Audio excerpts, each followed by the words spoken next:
Welcome back. Welcome to our first Live and Learn of our Tuesday online Live with Creativity program. Welcome to our theatre. This is our amazing office. So obviously we've been working from home. I've personally been working from home since March. So I was actually one of the first Cardinia Shire Council workers to start working from home. So for me, it's been quite a while. So welcome and welcome to Fatty and I's home office. So before we get started I just wanted to acknowledge the traditional owners of the land in the spirit of reconciliation and acknowledge the elders, both past, present, and emerging. Hope you all logged in last week to our first week of the online program. I hope you had a really good time. You joined in on Wednesday workshop or the Friday live music, Thursday kids. And we've got another full week of programming now this week as well. And we're really excited to get this out and to you all. So before we get started, we just want to acknowledge that we are working from home. So if any kids do run through, that's just part of it. And my small dog as well. I think Fatima said she's expecting a kid to run in at any time. Right. So apologies in advance. But that's the truth of working from home. For us, it was really important that you got to see who we are without all the flash production. Obviously, there's everything's changing every single day, and we don't know what's going on.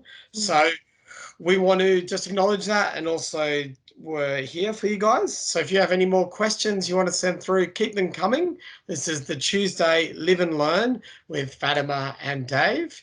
And Fatima's got a great PowerPoint for you today. We're going to go through the grants, our small change grants, and then we're also going to go through a couple of other opportunities. As I said last time, I'm a practicing artist. So during lockdown, I think I've applied for 7 grants or applications and residencies. So it's a really busy time, and we really acknowledge the fact that you'd be feeling quite stressed and feeling quite overwhelmed, and those emotions are okay, but we're here to give you some resources as well and some support. So I think I can talk for ages, so maybe I'll let Fatima take over and the slide up.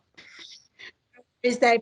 Now, with the grants, like Dave was saying, you actually apply for 7. It can actually be a bit daunting, but today we're actually going to use our small grant program as a sort of like a platform to explain, because it's sort of the same, what the grant makers are looking for. So if we use the small change grant as an example, but at the same time, we'll give you some tips, because the more you actually apply for grants, the more, your confidence will increase, and you'll get, more opportunities that way. So I'm going to start sharing my screen, and I really hope I wouldn't have any hiccups with that. And I just need to ask Dave if my screen is coming up. Hopefully. Good. So, Yeah. Yep. Perfect. So this is our Cardinia Arts and Culture Small Grants, which normally, opens in September. What do you need to know? So basically, normally, the first thing that you should do with any grant that you come across, you need to make sure that who can actually apply. In this case, we want to make sure that the artists in the arts groups are based from Cardinia Shire. So you need to live within the Cardinia Council, possesses sufficient resources to contribute to deliver the project. So that's more about, how you'll be able to actually contribute in kind. It doesn't have to be a financial support. And also your project needs to make sure that it actually benefits, and making sure that the growing of arts and culture within the Cardinia Shire. And also you have sort of a team that you'll be able to deliver your project, in terms of, them having experience and you having some kind of experience in order to deliver projects that you're applying for. How to apply. So normally all the applications are online, and is the system that we actually use is the Smarty Grants. So that this particular program is used by most of the local government, and normally, if you have registered before, it's the same login that you log in, and then you'll be able to access different applications within different councils. So the best thing about the online system will allow you to save, develop, and print applications. So you actually is a live document that you'll be able to actually save once again, and making sure that is pretty consistent. During the process of any grants when they open, it's normally information session and pop-in sessions that we deliver. Um, those sessions are we do encourage you to to pop in, to have a conversation about your project and how we'll be able to actually assist. And most of the grants programs, they do offer that. So it's really important to make sure that you have a contact with with the council. So planning your application, once again, it's really important for you to make sure that you are eligible. The worst thing is, Dave, you might know at the same time, is so much that you sort of get very excited, and then, you think about your project, and then you do so much work putting, your project together and your application, and in the end, the worst thing to find out that you're not eligible. So that's very important. And Dave, if you want to, give some tips with your, with your own, grants process, please just jump in. Making sure that you actually, achieve what you want and how you're actually going to measure. So when we say how you're going to measure your success, is more about the evaluation. So from the start, it's always good how you actually going to evaluate and make sure that, when you do a report, you'll be able to make sure that you have all the information that you need.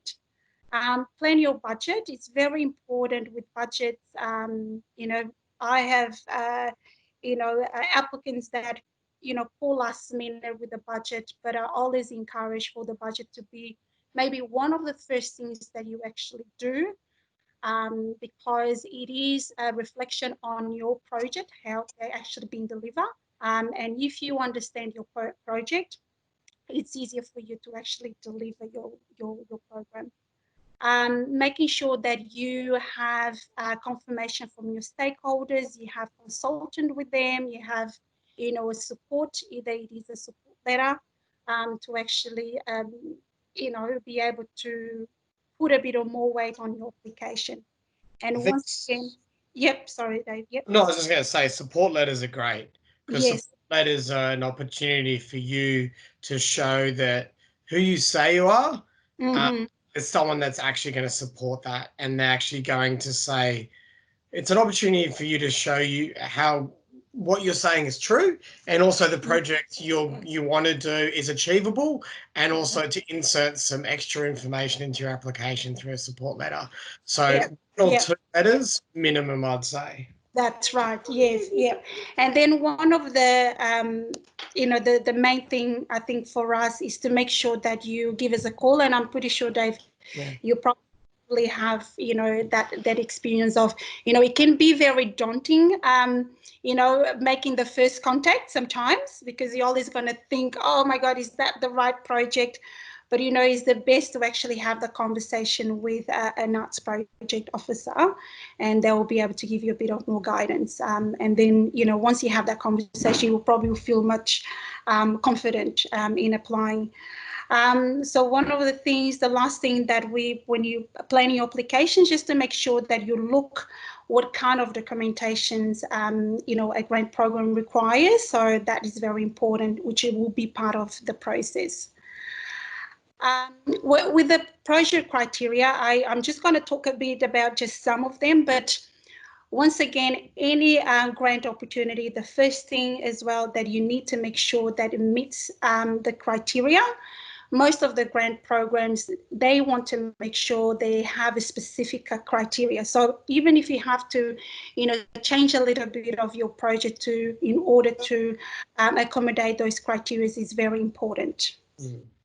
And for us, it's just a very specific ones, which is to make sure that you have demonstrated a local community and industry support, that you actually using an arts as a media as a primary focus, and your budget, your financial needs to be viable to make sure that it's sustainable, that your project will be able to actually contribute to the growth of the arts industry in the local area. And very important, but you can just present a risk management plan, not a very detailed, but as long that you have included that in your application. Encourage community participation in accessibility, which is very important as well, and have some level of community outcomes, and making sure that you are using, local artists, arts groups, services where possible.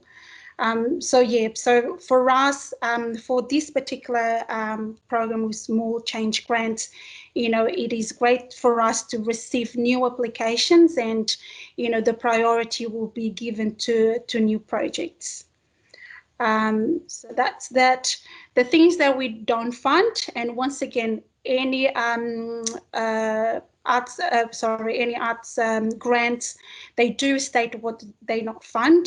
And for us, it's just to make sure that you don't actually sort of, how you call it, that double dip. It's just to make sure that the decisions are made, pretty transparent.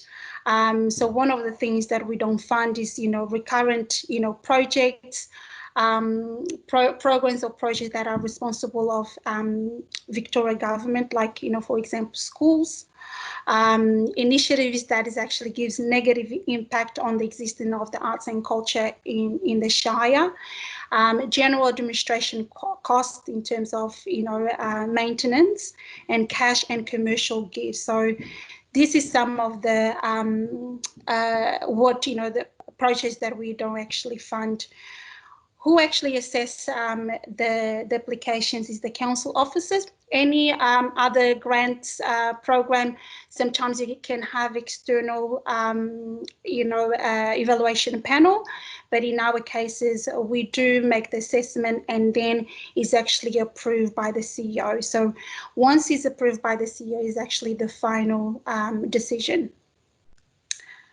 Really quickly with documents, that's once again is across with any other grant opportunity that you need to submit essential documentation. If you are an arts group, you need to make sure that you are incorporated.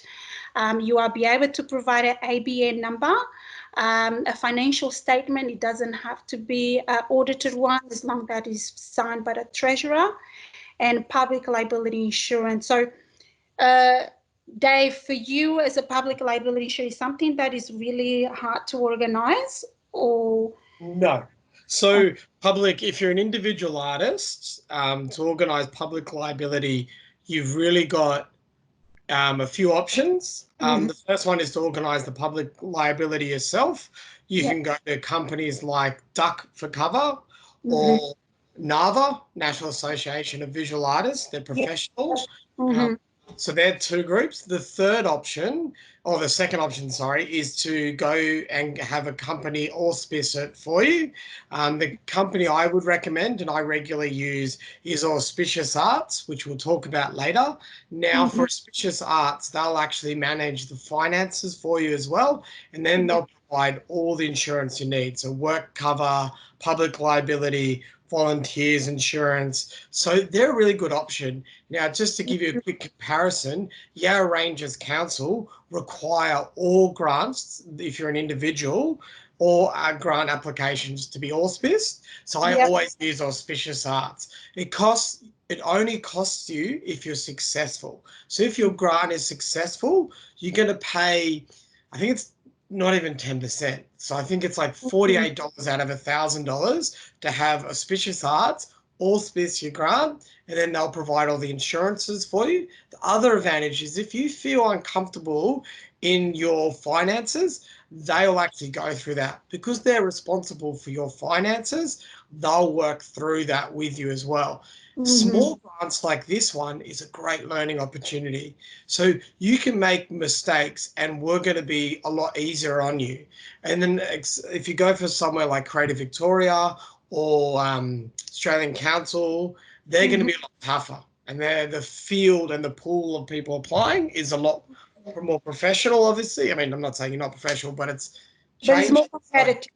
Yeah. Yeah. So that's kind of two tips. You can go Duck for Cover or NAVA, National Association of Visual Artists, or the second option is get someone to auspice it, like Auspicious Arts. There's also companies out there that'll do it for you as well. Yeah, no, that's great. So that is very important information because across the board, public liability insurance is something that it's a required document that any grant maker will ask you for. So even if you have any questions about it, while you're going through this process, please call us. Please, to make sure that you get that. So now just some top tips for you to remember. Make sure that once you see a program, any grant program, start preparing your application early. Don't leave it at last minute. Yes, you do have your project on your head, but as soon as that you get into that application, it will be easier for you. Make sure you read the guidelines. You will be surprised how many people that actually don't read the guidelines, and then they get surprised why they don't get the grant. So make sure you understand the guidelines. If you don't, just once again, give a call to the project officer. Make sure your organization or you are eligible to apply. Check once again the project criteria, making sure you have all the documentations once you complete your submission. Make sure at the same time that you actually submit your application, print an application for your records, and making sure that you actually keep, so everything, since it's online, it's always great to make sure that you keep a confirmation email as a proof of submission in case, from the other end, they don't receive. And once you miss the boat, if you don't have any records, unfortunately, sometimes, grant makers can make the decision not to accept. And the last, of course, make sure you submit your application on time. Yeah. So this is just related to our small grants timeline. So just to give you a bit of how is actually the timeline works. Normally we open in September and we give about 6 weeks of open, and normally September, and then we close in October. We deliver about 1 information session and 2 drop-in sessions. One that you can see normally we can do during the day, if you can, and then in November we do assessment period, and then goes to the council for the CEO for the approval, and then we will give the results by early December. So it's really, you always can ask any arts program, grants program, in terms of the dates. Some have a bit longer, or otherwise some are, it depends. So it's really important to make sure that the dates at the same time. Okay, so that's actually what the small change grant is. We do encourage for you to look at any other opportunity that is out there at the moment. So we have included some of the funding opportunities out there, and Creative Victoria at the moment, they have the grants open. I won't go into the website yet, but I will let Dave to go through the other ones so that we can give you a bit of more information. Dave, do you want to? We could jump into the next slide if you want, and that's got the links, doesn't it? No, this is the link here. So do you want to do the VMGO? So what we can do here, do you have this one, other funding opportunities? So if we jump to this one, Is that what you mean there? So, Yep, this one here. so just going through quickly some other opportunities. So, obviously Fatima's spoken about Creative Victoria there. So there's good. They're a good website to keep on top of. They're constantly changing dates. Usually they're around February and August. They're Vic Arts. This year they've done the Sustain Artist one, so it's a little bit different in response to COVID. Music Victoria. If you're a musician, I highly recommend you become a member of Music Victoria. They just did a free membership drive, but it's a great network for you as a musician. They've got some great resources on there and really helpful, for particularly grants and maybe you're looking for a professional recording studio. They're a really good group of people. They're all musicians and artists themselves, so really supportive. The next one is VMDO. People who don't know that, that's Victorian Music Development Office. So that comes out of the state government creating this body to really support the music industry within Victoria. They've got some really good resources online. They also do networking events as well. So in response to COVID, they've put up resources, a list of resources. So this will go state, federal, and local council, and then independent resources. Really good list to keep on top of. Now, I mentioned Auspicious Arts before. I recommend you jump on Auspicious Arts and sign up to their newsletter. They've got a great list of opportunities with their newsletter. I find a lot of funding opportunities through their newsletter that won't come out other ways. So it's a really good. Sorry, is there any cost to be part of the newsletter? No, the newsletter's free. Okay, great. That's great. And I just recommend, particularly if you're learning on how to apply for grants, Auspicious Arts, their team is amazing and they're there to support artists.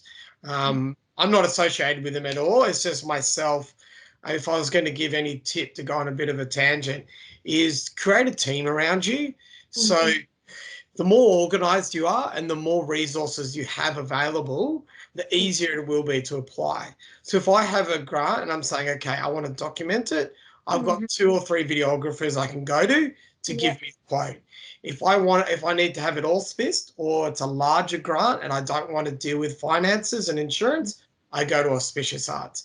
If I need to have it, well, I always get it proofread.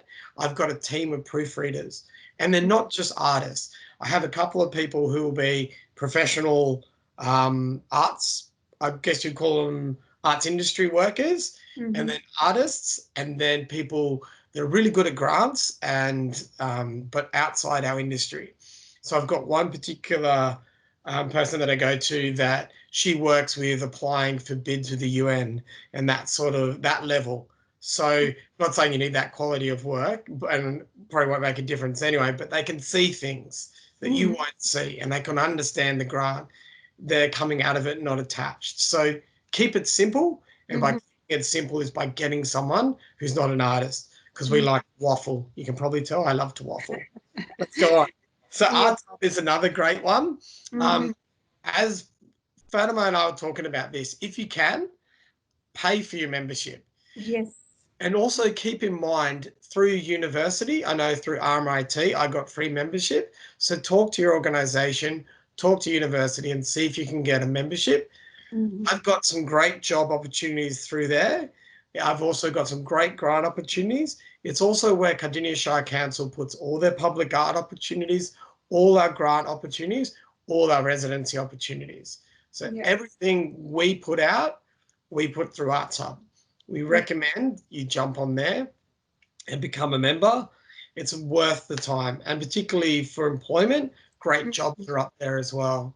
And that's really good articles as well. It's definitely a great investment if, you have to pay a small amount of money and the information that you actually get is amazing. So the last one that we have is the Victoria Multicultural Commission. So that is for more cultural groups who would like to apply for a grant for multicultural festival events. Yeah. And that's actually the first round is already closed, but they will be opening a second round soon. So if you are from a cultural group who would like to do a cultural event, please, even if you need some support with the application, happy to, have a conversation with you. If you need a bit of more assistance with that, please contact us.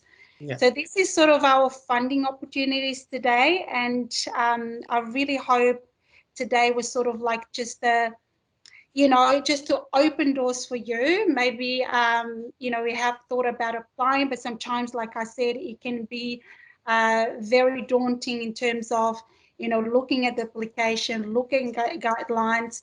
But like I said, once you start finding a pattern, all the grants program sort of works the same. And it's just really good to put yourself out there, because it is money available out there, and it's just a matter of having that time to actually submit those applications.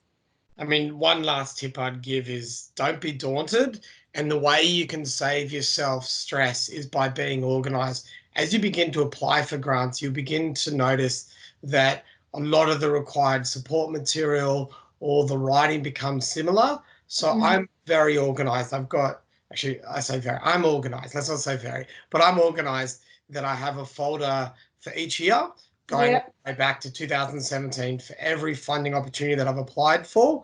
Everything's split up to the question responses, the support material, and finances. So as soon as I start a new application, the first thing I'll do is set my folder structure, and then I'll go through previous applications and see what's applicable, and I can copy and paste. It's not cheating, it's just being smart.